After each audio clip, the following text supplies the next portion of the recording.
This is your favorite math teacher, Mrs. Bracy, with your flipped classroom lesson on reflections. We're going to start by looking at a reflection on a coordinate plane. This you should be getting used to by now the more we've been practicing it in class, and so we're just going to look and see what happens when we reflect this triangle over the y-axis. So our three original points were given to us here, and I plotted them. And we're going to graph the new triangle after a reflection in the y-axis. Make sure you know where you're going. And we're going to label the new triangle A prime, B prime, C prime, and that will be the image of ABC. So to reflect in the y-axis, which we all know is the vertical axis, we're going to count how many boxes the point is away from the y-axis and then move that many boxes again in the opposite direction. So since A is 1, 2, 3, 4, we're going to count 1, 2, 3, 4. Notice that it did not change the vertical distance, just the horizontal distance, and that will be A prime. If you remember the rule, the x-coordinate is negated, so you can use the coordinates of the point to plot the new point with a negative x-coordinate and the same y-coordinate. Okay, so B all the way over here is 14 from the y-axis. I know that because its x-coordinate is 14. So we're going to need to stay on the same level and go 14 in the other direction. And after I counted that all out, I ended up way over here, so that's B prime. And then C is 6 away, so we'll go 6 away here. And we have C prime. And here is our new triangle. We'll use a straight edge to connect the vertices. I'll do that quickly here. And we have triangle A prime, B prime, C prime. That's how we label images with the prime so that we know A is the image of, A prime is the image of A, and so on and so forth. We talked about orientation last class. That's the ordering of the letter. Is the orientation preserved? So to get from A to B to C, I have to move in a counterclockwise direction. Is that true for the other triangle? From A to B to C, I have to move in a clockwise position. So orientation is not reserved. This is called your opposite rigid motion, as we talked about last class and on the flashcard. So to explain the ordering of the letters is reversed. Okay. Is triangle ABC congruent to triangle A prime, B prime, C prime? So if they're congruent, then the sides and the angles all measure the same. That is a yes, and we know this because, as we talked about last class, reflections are rigid motions.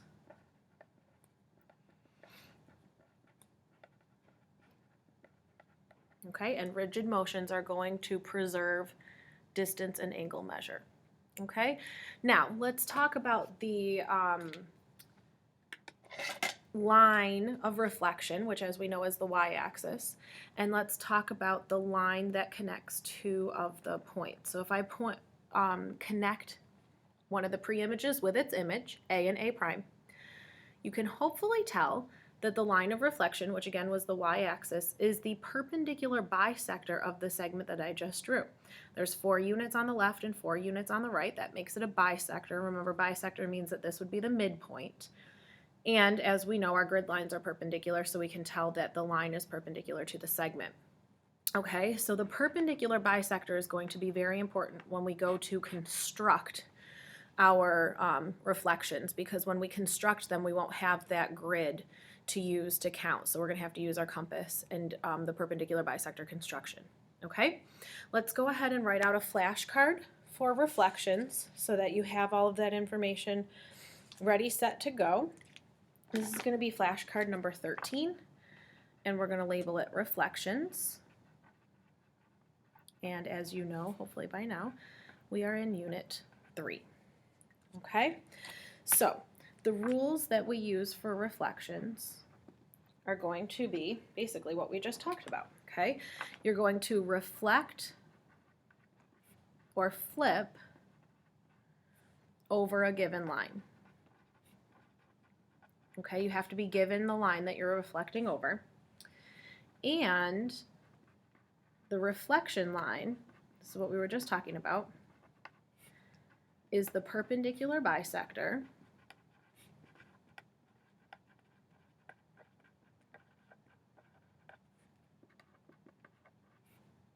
of the segment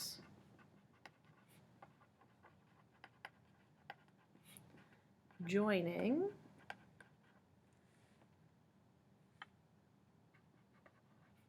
the pre-image and image points. Okay, so that was a long sentence, but the reflection line is the perpendicular bisector of the segment joining the pre-image and image. Again, that's going to be very important when we go to construct these. A reminder, reflections are opposite rigid motions. Opposite meaning the orientation is reversed.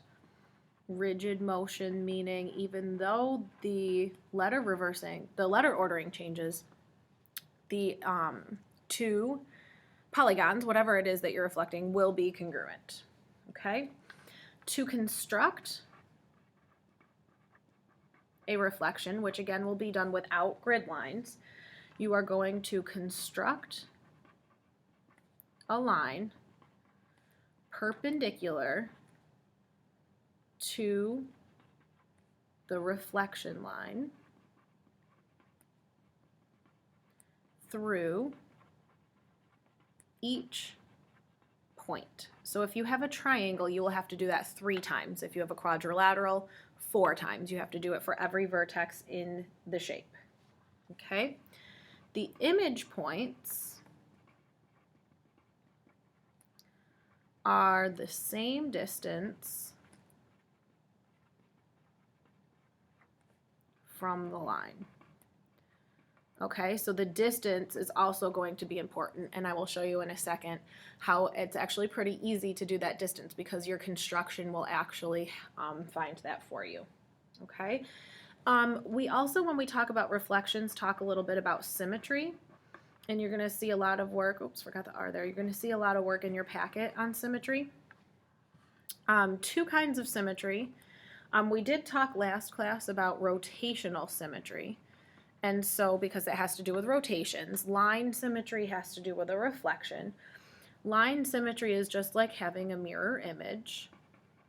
Okay, and you can have any kind of line symmetry. Some of the ones are more typical. The letter A has vertical line symmetry. The letter B, if drawn correctly, has horizontal symmetry. Can have also diagonal lines of symmetry, and I'm going to try to draw squares best I can here. So squares have diagonal lines of symmetry. Squares also have vertical and horizontal lines of symmetry. Lots of symmetry lines in a square. And then we also have what we call point symmetry, which is actually more like a rotation. It's a 180-degree rotation. And when you rotate it 180 degrees or flip it upside down, you will have the same image. Some examples of that would be the letter X, flip it upside down and it's still an X. An O or a 0, flip it upside down and it stays the same. A rectangle, again, flip it upside down and it stays the same. This rotation would happen around the center of the figure. So as long as you turn your paper upside down and it looks the same, it has point symmetry. Okay, so line symmetry, point symmetry, and from last class we had rotational symmetry. And the last thing I'm going to do before I wrap up this lesson is the very back page of the pink packet, this small pink packet that you received in class, and we're going to go ahead and construct 2 different types of transformations related to reflections. In example 1, triangle A has been reflected across a line on a triangle A prime, and we're going to use a compass and a straight edge to construct the line of reflection. Remember, as we just wrote on our flashcard, the reflection line is the perpendicular bisector of the segment joining the image and pre-image. So you're going to choose 2 points on these triangles that are the image and pre-image. So for example, these 2 points right here, when reflected, this point from A maps onto this point from A prime. You're going to connect them with a straight edge. It's not perfect, but it's close enough, okay?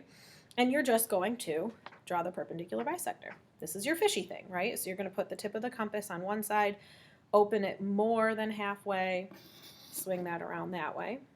Keep your compass at the same setting, and I'm going to try to do this with my left hand.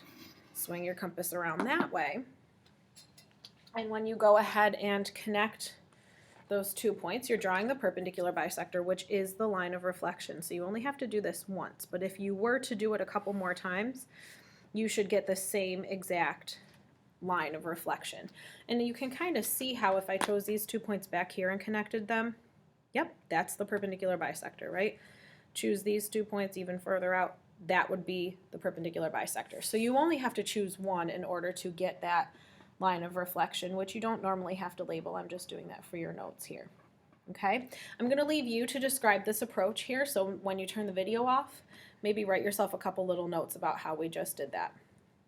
Okay, and the last thing I'm going to show you is how to actually reflect a triangle over a line here. And so we're going to reflect triangle B over the given line.